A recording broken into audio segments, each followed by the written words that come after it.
think of Bloodborne and its story, usually the thought of H.P Lovecraft and his horror-filled eldritch monster creations comes to mind. While exploring the Gothic architecture and trying not to repeatedly die,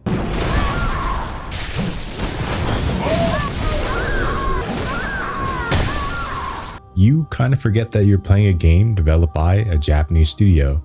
The DLC, The Old Hunters, is pretty much the best part of the game, from the environments, the boss fights, the music, and the story. Now, the story is where things get very interesting. Like the rest of the game, you might come to the conclusion that this too is based on H.P Lovecraft. But in all actuality, it's based on Japanese folklore and myths. In fact, the same studio that created Bloodborne have already told the story in a previous game that's overflowing with Japanese horror, Siren. So stick with me as I attempt to give some insight into the links between Bloodborne, Siren, and Japanese folklore, while trying not to sound like I've gone mad. So let's start with a specific Japanese story that I believe influenced both games: whale cults. Quick history lesson. In times before Japanese boats could go deep out into the sea, very rarely whales would beach themselves ashore, providing nearby villages with a bounty of meat and resources. A single whale could save an entire village from starvation. I mean, whales are enormous.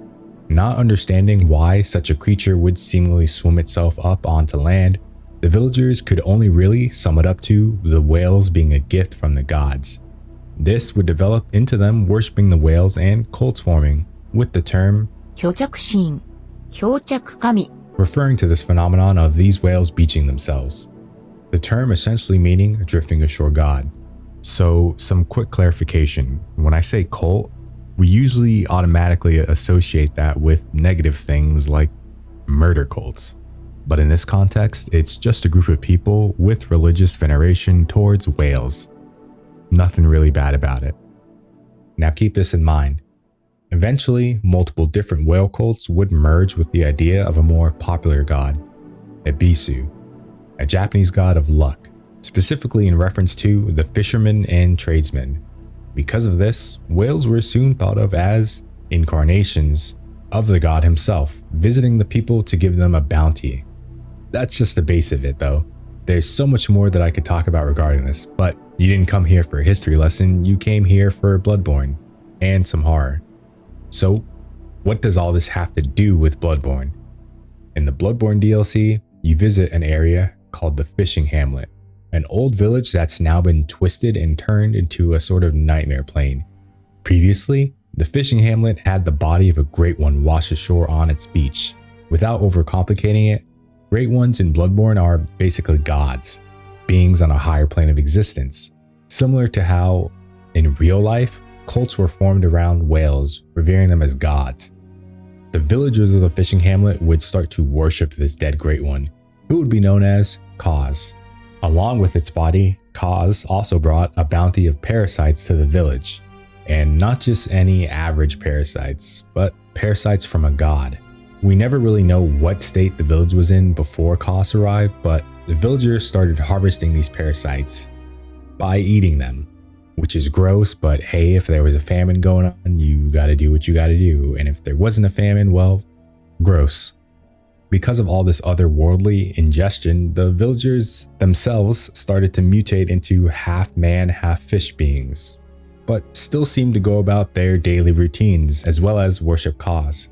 Now, a god washing up near a village isn't an everyday occasion, and word would spread all the way to the Bergenworth College, a school obsessed with the study of the Great Ones and putting human knowledge on a higher plane of existence, just like the Great Ones. Hearing about the deceased Cause, the school would hire hunters to head over to the Fishing Hamlet and essentially massacre the villagers in their quest for knowledge and research, even going as far as to drill holes in their heads and desecrating the body of a god. This horrible event would not go unnoticed by Cause though. And now you're probably asking, isn't Cause dead though? Well, even though a great one's body can perish, their consciousness can still exist. Just the usual god things. So, being a god, Cause cast a curse on the hunters that perpetrated the massacre, causing them to be trapped in a nightmare realm, forced to kill beasts over and over for an eternity, unable to truly die. The curse also extended to any future hunters that would succumb to bloodlust while hunting, meaning when their mortal bodies died, their consciousness would be transported to this nightmare realm as well. A sort of twisted immortality if you think about it. This is pretty much the basis for the Bloodborne DLC, and now you can see the parallels between that of the fishing hamlet and Japanese history. As for the curse, I didn't include this earlier because I can't find the original source of this Japanese urban legend, and it might not even exist on the internet in English, but it's interesting nonetheless. The urban legend tells a story of a village going through an intense famine. People are dying every day. Suddenly, they are visited by a creature with the head of a cow and the body of a man. Seeing him as a source of food, the villagers attack the man, tearing him to shreds, literally eating him alive. After this, the village is cursed, and what's available of the story ends with the moral being, don't be greedy. Greed brings doom. Just like how the hunters and the scholars in Bloodborne were greedy for knowledge and brought doom upon themselves, mixing this with real life history and culture, you get the story of the DLC. Now, keep this urban legend in mind too, because it also applies to another game, a horror game. In Siren, which was released in the US in 2004, the story goes something like this. Long before the events of a game, a god named Dadatsushi fell from the heavens and into Hanada village where the game takes place. When it lands in the village, Dadatsushi is just kind of stuck where it lands, as it looks not fully developed, or just like a fish out of water. It would soon be discovered by villagers who were in the midst of a famine. Due to this and the fact that, well, Dadatsushi looks like a really weird fish, the villagers ate it alive. With its last breath, Dadatsushi cursed the villagers, killing all of them except for one woman, Hisako Yao, who would be made immortal and forced to repent by eternally working to revive the god. He would also go on to form a religion, a cult, to worship Dadatsushi. They would start to regularly perform rituals and attempt to make Dadatsushi whole again. And this all happens before the events of the game, just like what happened with Cause in Bloodborne. And just like the hunters, Hisako is cursed with a kind of immortality that even extends to her direct descendants, who are unable to properly die even after their flesh is long gone. During the game, this red water can be seen around, and the water is essentially the blood of Dadatsushi. Those who drink from it are slowly transformed into Shibito, the enemies of the game. So think of the red water as the parasites from Kos and Bloodborne. Though unlike the residents of the fishing hamlet who would primarily take on a fishman look, the Shibito of Siren have a more varied transformations, with only some of them taking on marine-like features. The game also takes place in Hanada village, which has been pulled into another dimension at the start of the game due to the failure of one of those rituals I just mentioned. And if you're wondering, the exact myth that this is referencing is the one of Yaobukuni, a legendary traveling nun. The main points of the myth are that a girl unknowingly eats the flesh of something from the underworld. You see where I'm going with this? Because of this, she seemingly stops aging. I have to give a huge thanks to Eurothug 4000 and Tango Mushi for their well-crafted, in-depth videos on Siren, because the story can be quite hard to piece together, and 10-year-old me was not understanding any of this the first time I played it.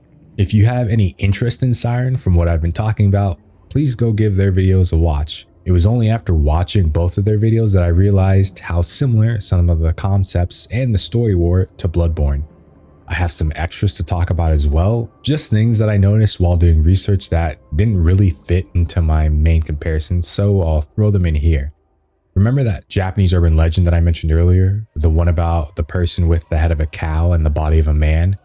Without going too deep, in Japanese culture and Buddhism, he's part of a pair that guard the underworld. The other one is known as Mezu and has the head of a horse and the body of a man, which made me do some thinking. As far as I know, there's no explanation of why Ludwig, one of the bosses of the DLC, looks like a horse. Well, besides the constant berserk references, but the area we find him in kind of looks almost like hell, with the arena literally being a pool of blood with corpses piled high along the room. In order to continue further in the DLC, you have to defeat Ludwig in order to delve deeper into the nightmare. Dive deeper into hell.